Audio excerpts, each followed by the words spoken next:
Students, আজি মই Holy Faith English grammar and composition class 5ৰ 4 নম্বৰ লেচনটো লৈছোঁ। এইটো লেচনত আছে simple present tense. Simple present টেন্সৰ ইউজেছ ইয়াত ধুনীয়াকৈ দিয়া আছে। আহা চাওঁ আমি পজিটিভ ষ্টেটমেণ্টছৰ ক্ষেত্ৰত চিম্পল প্ৰেজেণ্ট টেন্সৰ uses. We use the simple present tense to express an action that is done regularly. আমি simple present tense ইউজ কৰোঁ যিটো কাম ৰেগুলাৰলি কৰা হয়, যিটো কাম সদায় কৰা হয়, তেনেকুৱা ধৰণৰ ঘটনাবিলাক, তেনেকুৱা ধৰণৰ কামবিলাক বুজাবলৈ আমি simple present tense ইউজ কৰোঁ। It is also used to express something that is always true. যিটো সদায় সঁচা হয়, তেনেকুৱা ধৰণৰ ঘটনাবিলাক, তেনেকুৱা ধৰণৰ কামবিলাক বুজাবলৈ আমি simple present tense ইউজ কৰিম।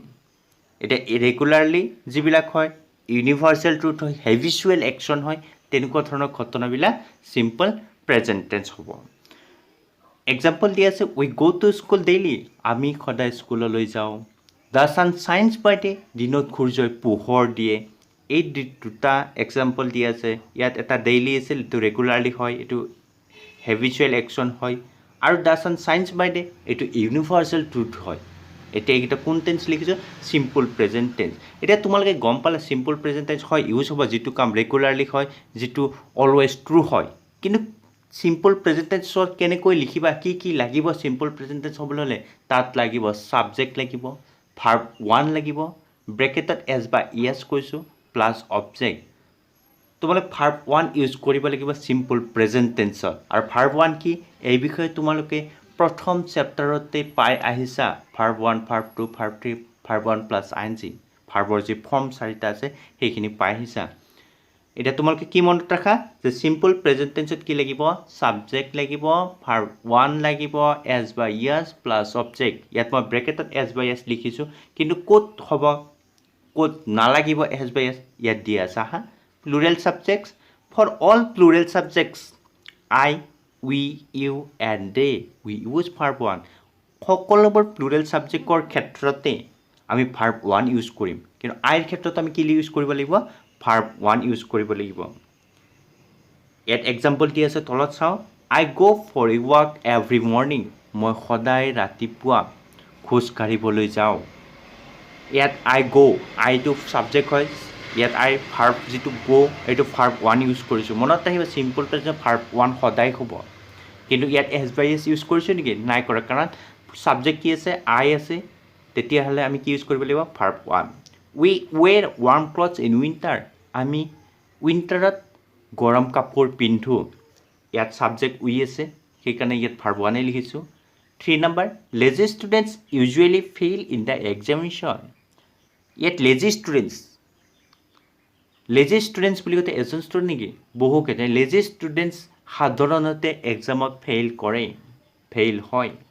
4 number, my friends often send me presents, মোৰ বন্ধুবোৰে প্ৰায় মোলৈ প্ৰেজেণ্ট পঠিয়ায়, গিফ্ট পঠিয়ায়। 5 number, you waste your time in idle talk, অলাগতিয়াল কথা কৈ তোমাৰ সময়বিলাক অবাবত নষ্ট কৰিছা। 6 number, they work hard only near the examination, সিহঁতে এক্সামিনেশ্যন ওচৰ অহাৰ লগে লগে বহুত কষ্ট কৰে।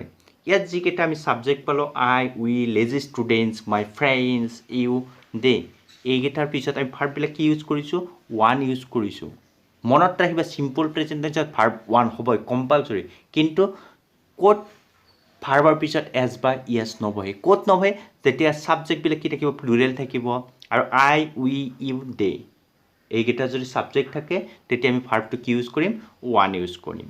আৰু ছিংগুলাৰ ছাবজেক্টছৰ ক্ষেত্ৰত কি ইউজ হ'ব? ইয়াত দিয়া আছে, for all singular subjects he, she and it, we use verb 1 plus s বা ইয়েছ। আৰু ছাবজেক্টটো যদি ছিংগুলাৰ হয়, হি, চি, ইট থাকে, আৰু যদি চিম্পল প্ৰেজেণ্ট টেন্স আমি লিখিব লগা হয়, ইউজ কৰিব লগা হয়, তেতিয়াহ'লে ভাৰ্ব 1ৰ পিছত এছ বা ইয়েছ এড কৰিবই লাগিব compulsory. 1, my friend অফন comes to my house, মোৰ বন্ধুৱে মোৰ ঘৰলৈ প্ৰায় আহে। ইয়াত ছাবজেক্টটো মাই ফ্ৰেণ্ড এজন আছে, সেইকাৰণে আমি ভাৰ্ব 1ৰ পিছত এছ বা এছ লিখিছোঁ, কামছ হৈছে। 2 number, she writes a letter to her mother every week, এইটো ৰেগুলাৰ একশ্যন হয়। প্ৰত্যেক সপ্তাহতে তাই মাকলৈ এখন চিঠি লিখে।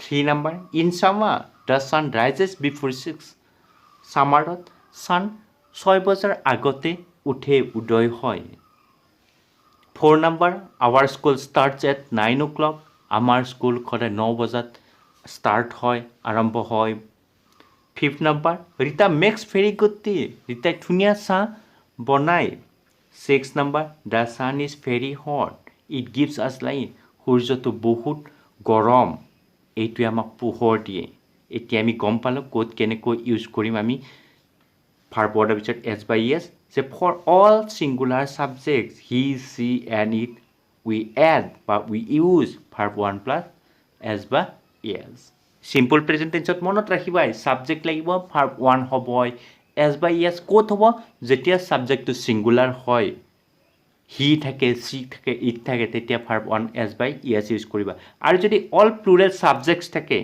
I থাকে we থাকে you they তেতিয়া আমি verb 1 ইউজ কৰিব লাগিব এইখিনি সিম্পল প্ৰেজেন্ট টেন্সৰ ইউজেছ মনত থাকিলে তোমালোকৰ যেটো কাম ৰেগুলাৰলি কৰা হয় যেটো কাম ইউনিভাৰ্সাল ট্ৰুথ হয় তেতিয়া আমি সিম্পল প্ৰেজেন্ট টেন্স ইউজ কৰিম এতিয়া লৈ আহিছো মই ইয়াৰ পিছত থকা এক্সাৰসাইজখিনি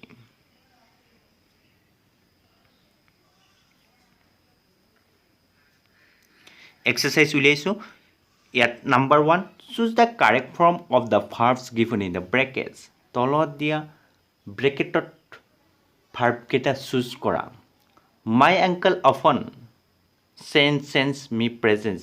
আজি মনত ৰাখিবা verb 1 কেতিয়া হ'ব যেতিয়া সাবজেক্টটো প্লুৰেল ফৰ্ম থাকিব I থাকিব we থাকিব you থাকিব তেতিয়া আমি verb 1 ইউজ কৰিম যদি সিঙ্গুলাৰ সাবজেক্টস হয় means my uncle বুলি কতে কেইজন বুজাইছে 1 বুজাইছে সিঙ্গুলাৰ হৈছে তেতিয়া আমাক verb 1 হৈছে s by es লিখটা চেঞ্জ হ'ব It rains heavily in July.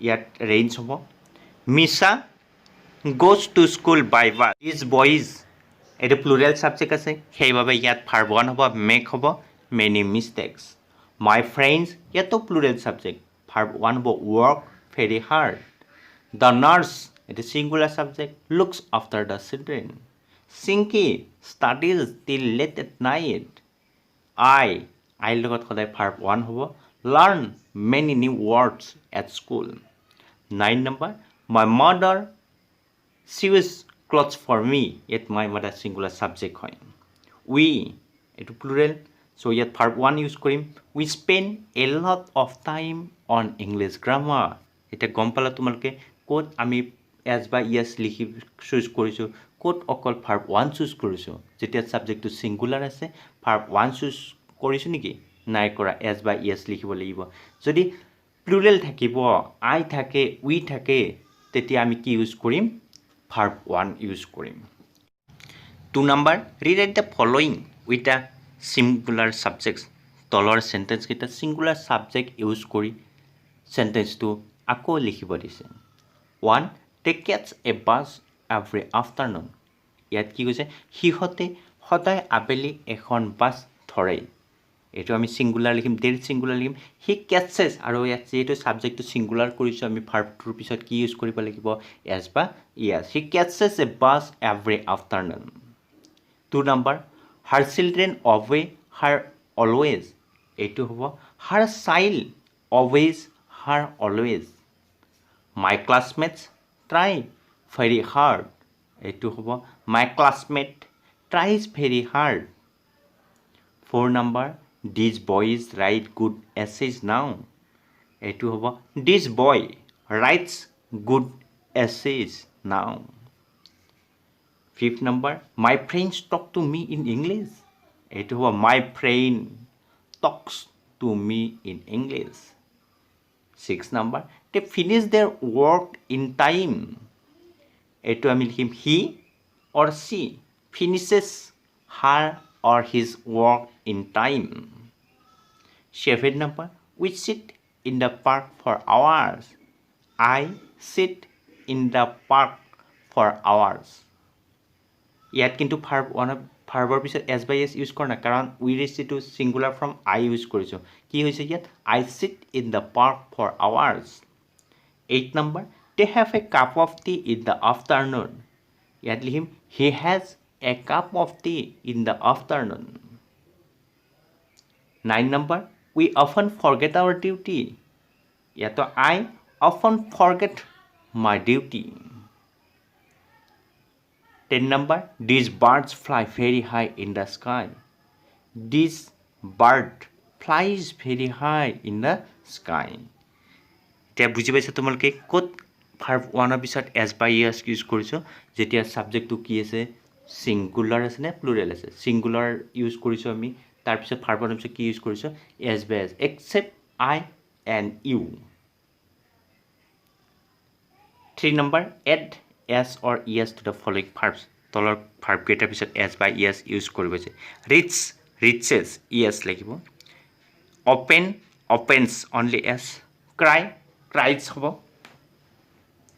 CRIES try tries TRIES push ES লাগিব teach teaches reply replies fly flies FLIES say says S লাগিব only catch catches dry dries apply applies do does touch touches supply supplies kiss kisses dig digs only as plays play plays only as এইখিনি exercise আশা কৰোঁ তোমালোক সকলোৱে ধুনীয়াকৈ বুজি পাইছা ইয়াৰ পিছত ইয়াৰ পৰৱৰ্তী লেচনটোলৈ আহি আছোঁ ষ্টুডেণ্টছ এইখিনিৰ লগতে মই তোমালোকলৈ এখন চাৰ্ট লৈ আহিছোঁ এখন টেবুল তৈয়াৰ কৰি দিছোঁ যিখনৰ পৰা তোমালোক যথেষ্টখিনি উপকৃত হ'বা মই ইয়াত এটা মাত্ৰ ভাৰ্ব লৈ আহিছোঁ সেইটো ভাৰ্ব হৈছে গ' ভাৰ্বৰ মই কনজুগেশ্যন লৈ আহিছোঁ চিম্পল প্ৰেজেণ্ট টেন্সত চিম্পল প্ৰেজেণ্ট টেন্স হ'বলৈ কি লাগিব ছাবজেক্ট লাগিব ভাৰ্ব ওৱান এছ বা ইয়েছ প্লাছ অবজেক্ট তোমালোকে এইখিনি লাৰ্ণ কৰিবাই পাৰ্চন আমাৰ পাৰ্চন তিনিটা আছে first person second person third person আৰু number singular number plural number আৰু ছিংগুলাৰ নাম্বাৰ হ'লে আমি পাইছিলোঁ ক'ত কেনেকৈ কি হয় ভাৰ্ব ওৱানৰ পিছত কেতিয়া এছ বা ইয়েছ প্লাছ হ'ব ইয়াত লৈ আহিছোঁ ধুনীয়াকৈ ইয়াত আই গ' মই যাওঁ উই গ' আমি যাওঁ ছেকেণ্ড পাৰ্চন ইউ গ' ই প্লুৰেল ফৰ্মত হৈছে ইউ গ' তোমালোকে যোৱা third person he goes she goes it goes আৰু যদি আমাৰ কিবা ছিংগুলাৰ নাম্বাৰ হয় Ram goes the cow goes they go' সিহঁতে যায় ইয়াত তোমালোকে গম পালা যে আই গ' হৈছে ভাৰ্ব ওৱানে লিখিছোঁ আইৰ লগত ওৱান ইউজ কৰিছোঁ উইৰ লগত ওৱান ইউজ কৰিছোঁ ইউৰ লগতো ওৱান ইউৰ লগতো ওৱান মাত্ৰ হিৰ লগত কি ইউজ কৰিছোঁ আমি গ'জ লিখিছোঁ চিৰ লগত গ'জ লিখিছোঁ ইটৰ লগত গ'জ লিখিছোঁ মাত্ৰ কোনখিনিত চোৱা এইটো যিটো ছিংগুলাৰ নাম্বাৰ ফৰ্ম আছিল আৰু থাৰ্ড পাৰ্চন অৰ্থাৎ কি ছাবজেক্টটো যদি থাৰ্ড পাৰ্চন ছিংগুলাৰ ফৰ্ম হয় তেতিয়াহ'লে ভাৰ্ব ওৱানৰ পিছত এছ বা ইয়েছ এড কৰিব লাগিব আৰু প্লুৰেল ফৰ্মতো আমি কি লিখিছোঁ ভাৰ্ব ওৱান লিখিছোঁ দে গ' মনত থাকিবনে তোমালোকৰ এই চাৰ্টখন ধুনীয়াকৈ লাৰ্ণ কৰিবা তেতিয়াহ'লে যথেষ্টখিনি উপকৃত হ'বা তোমালোকে অকল গ'ৱে নহয় ইট ভাৰ্ব ইউজ কৰিবা I eat we eat you eat you eat he eat she eats they eat তেনেকৈ লাৰ্ণ কৰিবা অসমীয়াও লাৰ্ণ কৰিবা তেতিয়াহ'লে তোমালোকে ধুনীয়াকৈ মনৰ ভাৱবিলাক এক্সপ্ৰেছ কৰিব পাৰিবা